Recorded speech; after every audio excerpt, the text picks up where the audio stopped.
Wagwan Jamaica, welcome back to News to Me. I really was planning to talk about the pandemic. With almost 40,000 cases and more than 500 dead, Jamaica is clearly still struggling to get this coronavirus outbreak under control. But unfortunately, our other problems have not taken a break during this crisis.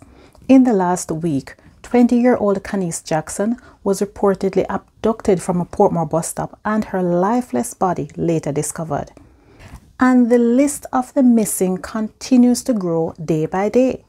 13-year-old Anisha Blake of Trelawney, 13-year-old Lamikia Lamont of St. Catherine, Trishan Johnson of Trelawney, 21 years old, 15-year-old Leona Steele of Kingston, 16-year-old Calvin Brown of St. James, 16-year-old Rosalie Smith of Clarendon, and the list goes on and on.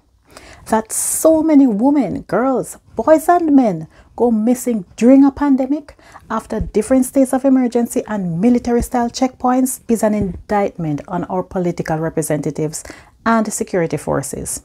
Politicians prefer photo ops with the grieving families instead of actually doing their jobs and enact policies that would reduce crime.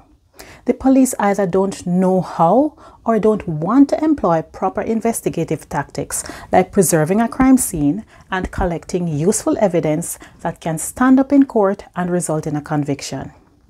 And too often, Jamaican police are dismissive about what they see as small crimes such as domestic violence, stalking, and other predatory behaviors. The criminals who are preying on women and children know this. Before Miss Jackson's body was found, someone, a man I'm assuming, commented on her missing poster.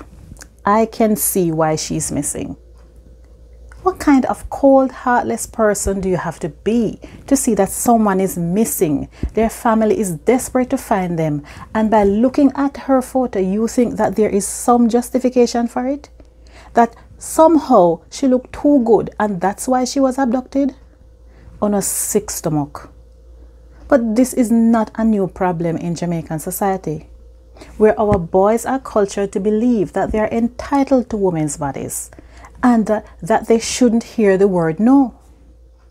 Women know that rejecting a man will likely result in violence and that this can happen whether you're in a relationship or simply refuse to give a stranger your number.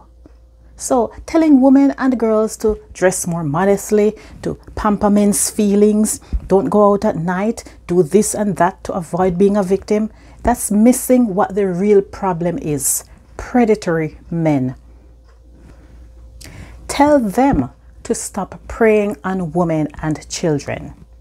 Tell them that they're not entitled to women's bodies. Tell them that they can move on when they hear the word no. Tell them that women don't owe them respect simply because they are men. No, I don't live in Jamaica anymore, but every day I worry about my family's safety. When is it going to reach my doorstep? Who else is going to go missing, never to be seen or heard of again? Whose lifeless body is going to be found abandoned like trash by the side of the road?